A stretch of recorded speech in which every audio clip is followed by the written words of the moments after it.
Everyone is keeping well. Peter Langan here. So, folks, you're in for a treat. At the end of a training call I gave yesterday, Thursday evening, there was some really great Q&As on Amazon FBA businesses, private label, shipping, the whole lot. We discussed lots of different things. So, jump in and enjoy. And don't forget, subscribe. There's a Some have few been here, coming in. Alex, that I'd love to get through. So let me see. I'm just going to go back. And guys, it would be great to have you there. And I think it's also, Alex kind of touched on it. It's worth pointing out that the price, which is a complete no-brainer, is an introductory price. In time, when these 10 spaces are gone, that's not 10 left anymore, that will go up. So, you're at a really exciting time. If you do decide to invest, you're at a very good time for yourselves, for access to us, but also just for the return on investment. It's pretty cool. So guys, yeah, you can stick on questions either in the chat or on the call, and we will answer them. But I'm just going to go back and have a look at the questions I have here. So we did answer, let me see, did I answer that? No. So when finding an Alibaba supplier, should you only be using trade assurance and verified supplier? Did I answer that? I think I did earlier on, but basically, not always. Don't be panicked about that. But as Alex said, like, the longer the supplier's been on the platform, that's a sign that, like, they're not a messer. They're good. They haven't been kicked off. Read the reviews. But there's plenty of suppliers with trade assurance as well. So if you want to use that, you can. One thing to bear in mind, sometimes the fees for trade assurance is a little bit higher if you use Alibaba for payments. But again, it's your risk tolerance. But suppliers are generally quite good. And if they're there a while, you can be fairly confident that you'll be okay. Yeah. Now, there's a question there. Any possibility of getting scammed on Alibaba? There's always possibilities, but don't worry about that. Like, your reality is, we're here to help you. You'll know straight away if, like, Yeah. you'll know if someone's generally trying to help you. Like, Yeah. Oh, I mean, if you follow the steps we've got in the program and basically just like to finding suppliers, you want, I'll just give them to you now, basically, you want suppliers that have been in the game longer than 5 years and they have like a 4 or 5 star review rating. It's a similar process of finding, products on Amazon. Like, you want to just find high quality. You want to look at the reviews. You want to look at how many years they've been in business, and you will not get scammed. If you go the opposite direction and find a supplier who's been in business a year or two, they don't have any reviews, you're a bit iffy about the products, or they don't maybe you're only communicate choosing well. that supplier because they give you a good price on the product. I would probably think twice and maybe go and find another supplier, because you like for if you find a product on Amazon and then you go to I've already put the link in the checkout there for you. There you go. It should be there for you again now. You can see that. Yeah, if you I actually lost my train of thought.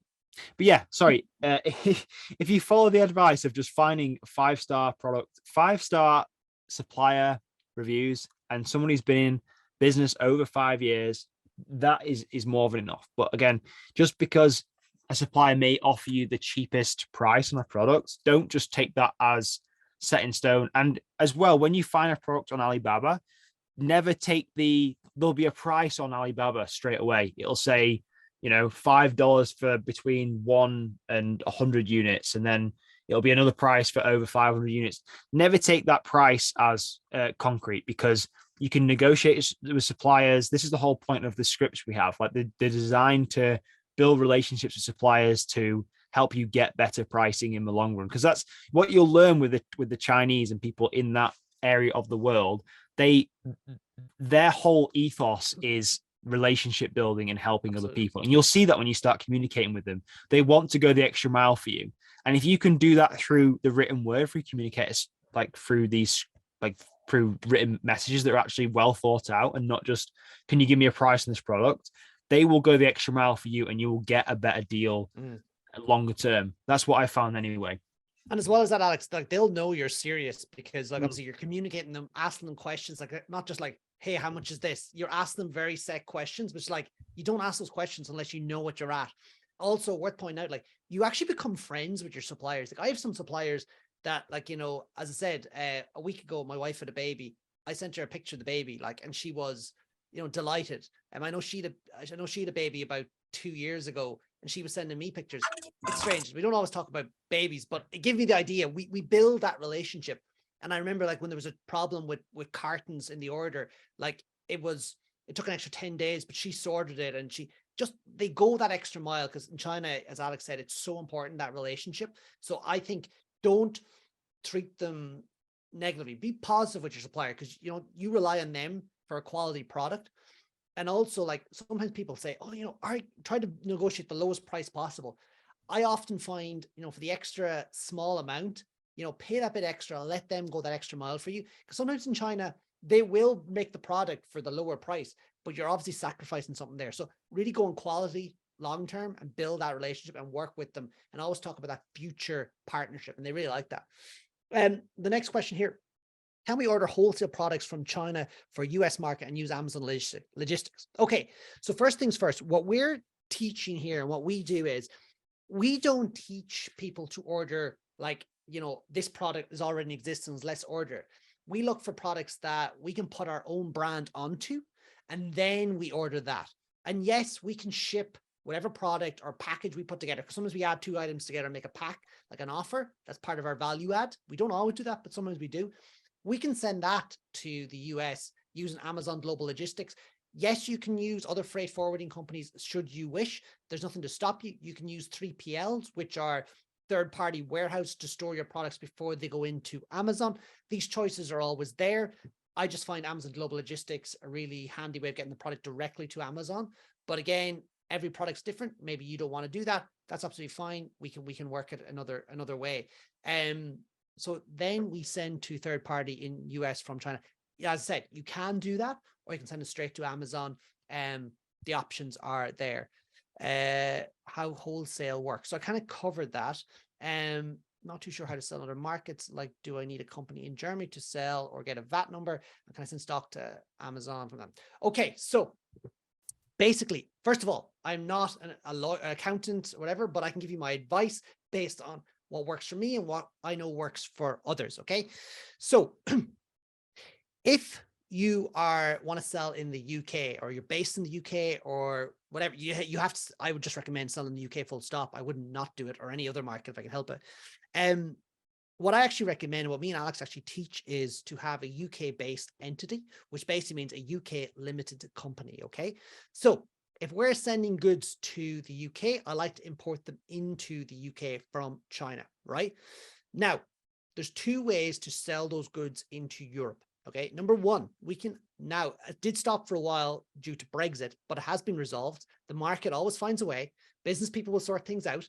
So you send goods into Amazon, the UK, those goods can then be dispatched from the UK into Europe. What Amazon does is it removes the UK VAT and adds on the European VAT for whatever country the goods are going to, and it remits the VAT to that revenue authority. Okay, so that's one option. You can do that. The pros of it is, it means you keep stock in one spot. The cons are slightly slower delivery for the customer and a little bit higher fulfillment fee, right? Another thing you can do, and what we actually recommend a lot, but again, there's always options here. You can send your European, so your EU goods, right? You can send a portion of that from China to, for example, Germany. Okay. When you do that, you create a German VAT number in the name of your UK company, right? We've contacts I can send on to get that done for you, right? Down the line, but it's an option, right? The goods go to the German fulfillment center.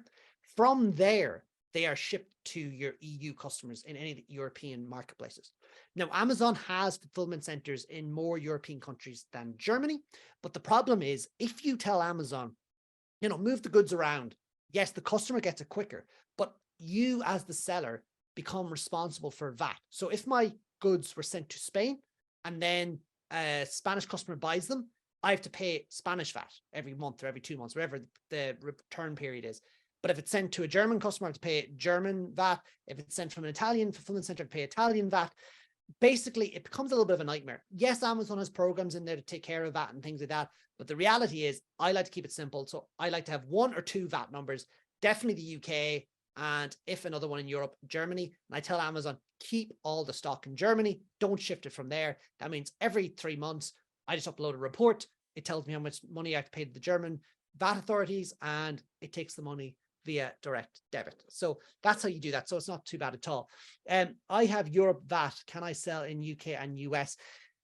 if you are not a UK company, again, this is tax, I don't want to call this tax advice, but from experience, if you do not have a UK company, you will need to register for UK VAT day one. If you have a UK limited company, you can avail of what's known as the VAT threshold, and you do not have to register for VAT up to your turnover exceeds £85,000. So that's quite good. In the US, there is no VAT. Amazon takes care of sales tax, and sometimes you have to pay, depending on the goods and the quantity that you pay, duties on the item coming in, but it's quite small. Like it's much lower costs in the US than Europe for importing goods. But again, that's the options there. Okay. What's the difference in price for fulfillment centers in China to Amazon compared with doing an inward order? Is it comparable? Why does Amazon? So to be honest with you, Amazon Global Logistics has only launched in the last, to be honest with you, last 2 months really. Maybe a bit more, but like it's really only got its act together in the last number of months. Basically, it's actually been around a little bit longer, but it's got its act together. Why does everyone not use it? Basically, everyone has options. People sometimes have relationships built up with freight forwarders. They're happy with them. What I found from my experience in terms of getting containers moved and getting different things done, it is more what's the word? More competitive. So that's what I found. Okay. How do you get the product from the supplier to Amazon, and why and who do you pay? Okay, so sorry, I just see a question there. £85,000. That's revenue. Just see that down below. Quick answer there.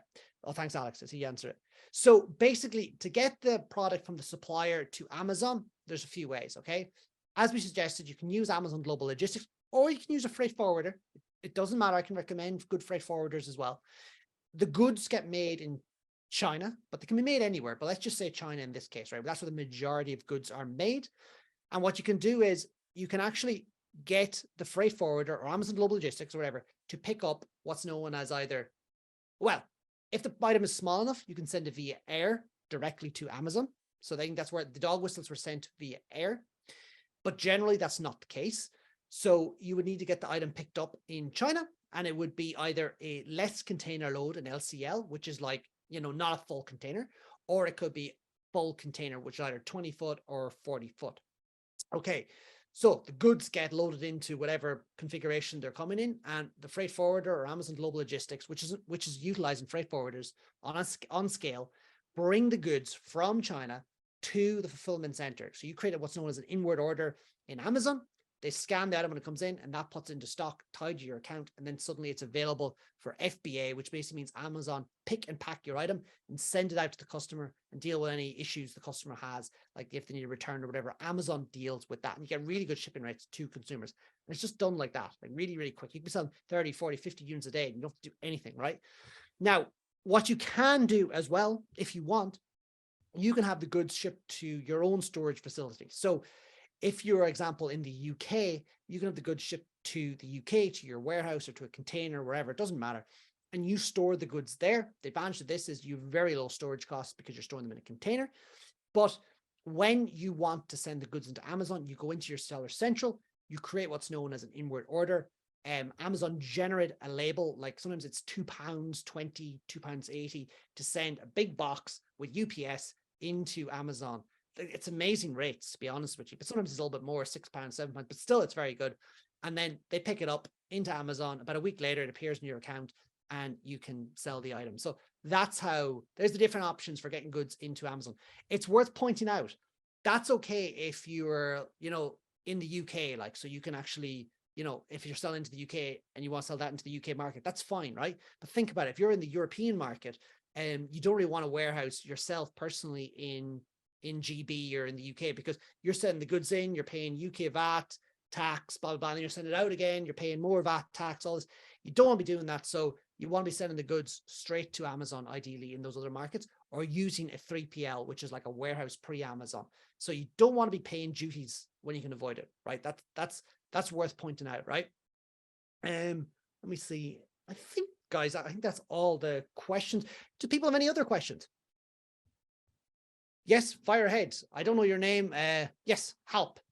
I hope I got that right. Unmute yourself, bro. Can you do it here, Alex? Or? Done it. Ah, brilliant. Okay, hello everybody. Hello. Right, so, I don't know if anybody else has questions, but I have a fair few. I mean, I've done heavy, extensive research. I've got currently I'm using Jungle Scout. I haven't created a Seller Central account for obvious reasons. I'm in the product research phase. Mm-hmm. So Jungle Scout actually doesn't work that well if you haven't got Seller Central, which is a bit annoying, but I probably will for the price. I think I'm just going to create it because I'm in that product research stage. So I think I'm just going to create an account and just suffer I think it's like 25 quid, just suffer It's not too expensive if you want to do it, but yeah, there is a few things you need to be aware of prior to doing that. Definitely. So your account, do you have a company? I don't know, but I'm aware of how I'd make one. I know it's not. No, it's not too hard, but just beware that you want to make sure your company name and your credit card in the company's name match exactly the information you have on Amazon, because otherwise they'll just block the account and then you have to get it unblocked, and that can be really quick. Okay. Sometimes that can take a month. Yeah. Okay. Good. That's okay. I didn't know that, so that's good to know. Yeah. Right. So anyway, onto my I've got a few questions. When you're talking about so say we've got to the point where we've got a product that we're selling in the UK, mm-hmm. and we're looking to expand. Would you be having to create a brand new listing when you go into the other markets, like the EU markets and that sort of thing, and start basically from scratch again? Is that what you'd? No. So what you do is, and that's really great. You do want to expand. Now, what happens is you get an ASIN when you create a product, right, on Amazon, right? Mm-hmm. That ASIN is for that product. So when you go and create your European listing, it just pulls the data from that ASIN, and oftentimes it shares the reviews and everything like that. So you don't have to recreate everything. It's okay, that's the same EAN number. And this is your global ASIN for that product. So it'll work in all the Amazon marketplaces. It just pulls it. Yeah. Okay. Obviously, you'll need listings translated, but that's about it. Yeah. Okay. And I was going to ask, in terms of one thing I've obviously I've done research. One thing I've never really had the answer to was, once you have your listing and you're doing your paid ads, mm-hmm. Does that just go on forever? Are you constantly, because obviously with the paid ads, I know that you then start to generate organic sales, and obviously you want your organic sales to go up, and that's how you make your money from whatever the PPC that you're doing. But I'm assuming you're going to forever be doing PPC, right? And obviously your sales go up over time and your revenue does, so it doesn't really, it's like you're weighing up the cost per dollar, I guess, or pound. So every PPC sale you make, right? Every sale you make, is not a PPC sale, right? So PPC could be averaging from 8% average cost of sales. So it's 8% of your product sales price. And sometimes some products, it goes up to 20, 30, 40%, depending on the product. Now, bearing in mind, and the market and how competitive it is, right? Now, what we do is we like to find search terms, stuff that are less competitive. So we're not spending money on terms that are not making money, because that's pointless, or you're making a loss at, right?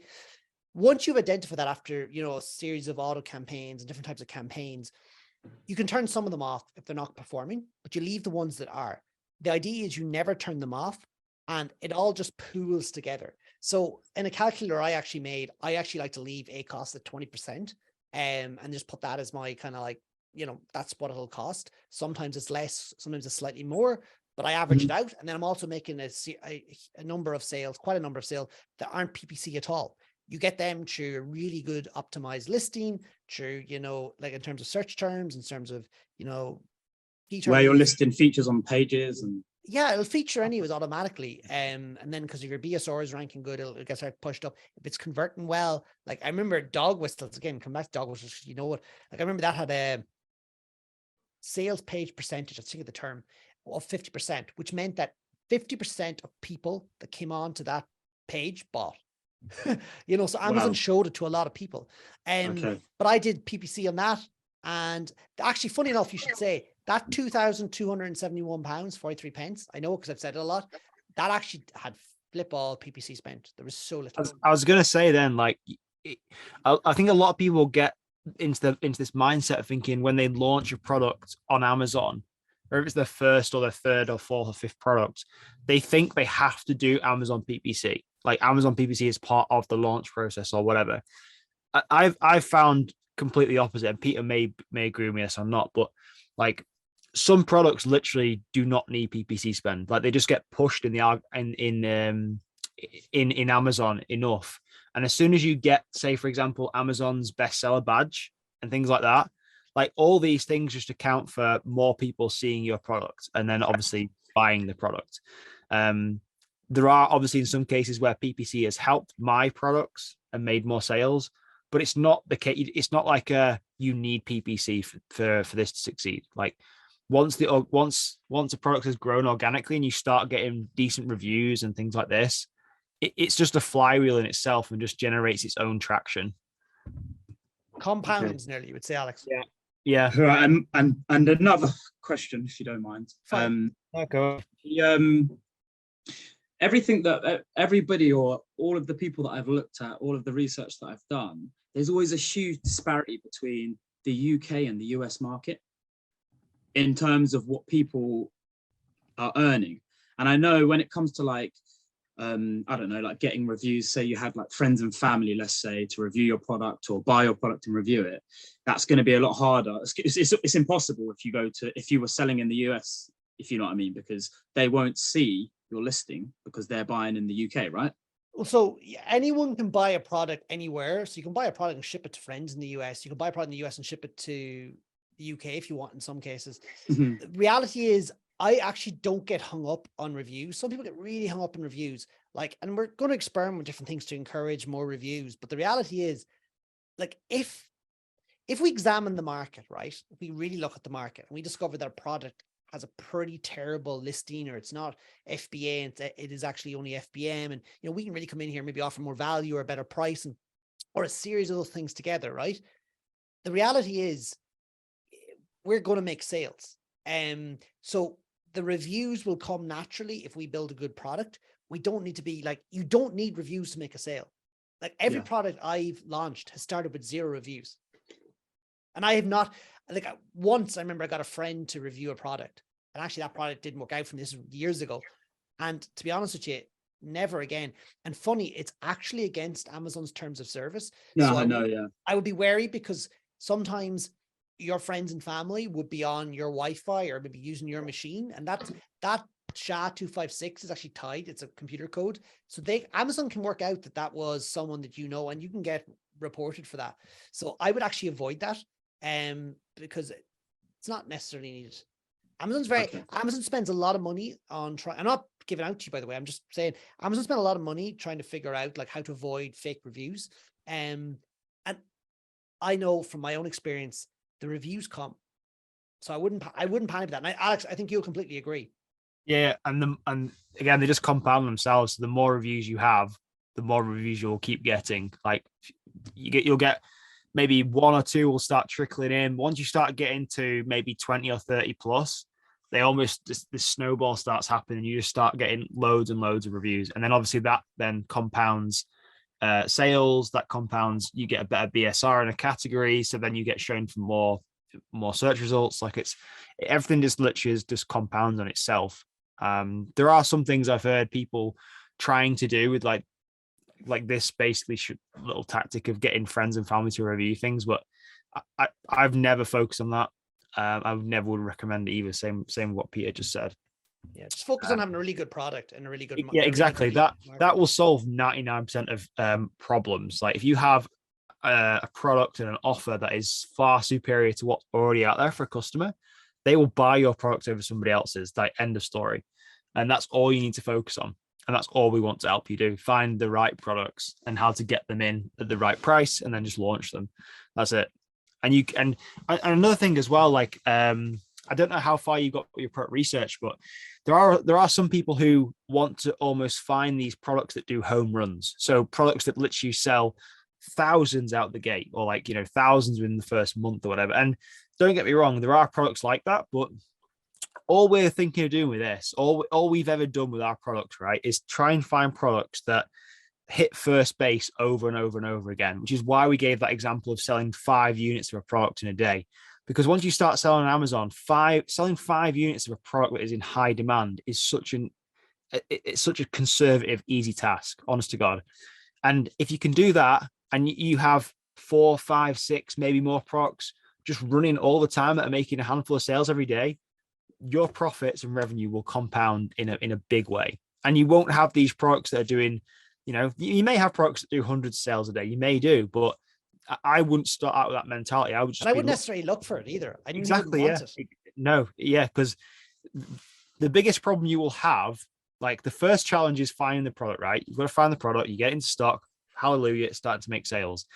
Then your only job then is to keep the damn thing in stock, okay? And that's where we need to work out what our run rates are and when we need to reorder products, because obviously they take a little bit of time to come from China into Amazon to be made and stuff. So we need to like time that within how much stock we have left and how much we're currently selling. Because if you go out of stock, you literally your cash flow stops of that one product. So it affects your listing as well, right? Like it affects what page you're on if you completely run out and that sort of thing. If you run, like it'll come back though, it bounces back. Like it's out of stock. Yeah, I don't think it affects it like I don't think it affects it like right then and there.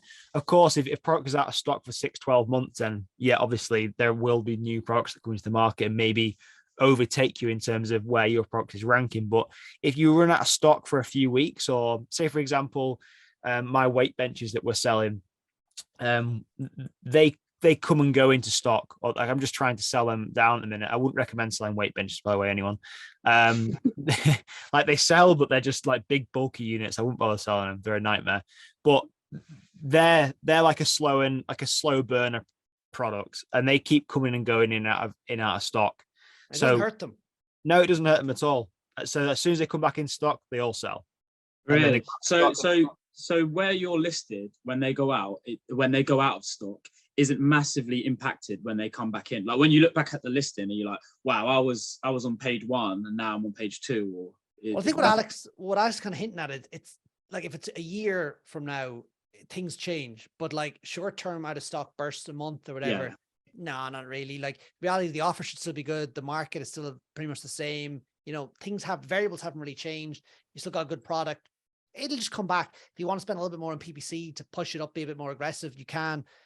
Don't be worried about that. And like the reality is, more than likely on your first products, you are going to run out of stock. So just accept it. Yeah. Because once you have more data to go off and your run rates in terms of right, I know for the past 60 days I've been selling this many units every single day. That should now give me the next order quantity and how much I need to send into Amazon. And you can just keep on top of the stock and almost be sending stuff into Amazon as like a just in time kind of thinking. So like you're never having too much stock in Amazon either. Because obviously like if you send thousands of products into Amazon and they're not selling, which is like a very low likelihood, but you wouldn't want to send 1,000 units into Amazon anyway. Over time, Amazon will charge you long-term storage fees, which you want to avoid, which you can avoid if you understand your run rates, because then your products are they're not spending much time in Amazon's fulfillment centers. They're just literally in and then they're back out again. That's literally it. Absolutely. I just see here a question from Curat. I hope I pronounced that right. You have an LLC store in the US and have some brand approvals. Once I check out, can you help me find products with suppliers? So I think it's worth pointing out, like we are private label. So what we're teaching you is to identify basically gaps in the marketplace that you can come in and offer better value, a better listing, a better price, better fulfillment options, all this combined, and then put your own brand on it. So you won't be getting brand approval per se. You will just be selling your own product. So if that's what you want to do, yes, as we said, there is work involved. There is a learning curve. You're going to have to learn to do this. You're going to have to do research, but we will help you. But you have to put in the work as well. And we will help you find a product. You will find a product. You'll have an option of products and you can pick which one you want to move forward with, but it's going to be, you're going to have to do some work yourself, basically. But that's the only way, because if we just gave you a product, but you didn't actually, I'm not saying you would do this, but if one didn't understand why we picked that product or why we're doing certain things and all this, it wouldn't work for you. So there is just going to be a learning curve. But if you're prepared to do that, certainly we'll work with you. Leanna Johnston, do you need to make a business account or can you be a sole trader?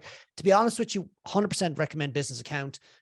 Sole trader on Amazon, like you are well, first of all, they're kind of two different things. So business account on Amazon is a professional account. It's 25 quid a month if we're talking the UK. Not that expensive anywhere really.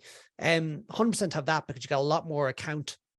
You know, you can do a lot more things with your account basically, but also with a limited liability company, which again, what we recommend, you are protected. It's the business that's selling on Amazon, not you personally, which I always recommend. It's just something that I would just completely recommend. Again, not expensive. If you're in the UK or even if you're anywhere in Europe, we recommend a UK company. It's £12 to set up. So definitely I wouldn't be worried about doing that. So definitely professional account and a company, which again, we can help you get that all set up. That's pretty straightforward, but that's what we'd recommend. Again, we're building a long-term business here. We're building brands that hopefully you can sell down the line. So 100% you want to just think of this long-term and just invest the thing and do it right from day one. Yeah. I mean, that's your question. Yeah. I mean, you don't have to sell, just on that point there, you don't have to build an Amazon business with the goal of selling it. But I think me and Peter like to think of this from the start of like, right, let's put all the pieces in place that if down the line it came to a point where you wanted to sell your brand, it was in a sellable position to do so. So that's how we like to think about things. You may not ever want to sell it, and it doesn't matter. But we want to get to a point where you have an asset that is worth money and a brand that is worth money. So if you want to exit and sell, you can do that. Just to point that out. Yeah, absolutely. Folks, I think we'll probably wrap it up there for tonight. I have to say it was a great session. We're really grateful. I speak for myself. The questions were very good tonight. I love that. I hope you guys got value out of it. Like I said, this training was training. Like there's a lot in it. You've come away with a lot. We give you our all. We answered every question, and it would be great to see some of you guys inside the program and to work with you and build out some of your businesses. Would be pretty good. Yeah, I will just pop the checkout is in the chat there if any of you guys want to check it out. No pun intended. And we will be sending out the replay in an email tomorrow for this as well. So if you want to rewatch it or go back through anything we talked about, feel free to do so. And if you've got any questions in the meantime, just hit me or Peter up via the emails that we are sending you, and we'll get them answered for you. Absolutely. Good stuff, guys. No worries, folks. We will talk to you all later. See you later. Take it easy. Bye. Bye. Absolutely brilliant, folks. I hope you all really enjoyed that. So if you want to actually get more content just like that, make sure to subscribe. If you have any questions, put them down below. We will answer them. We will make videos for you. We will help you move forward with your Amazon FBA business. And yeah, let us know. We're happy to help.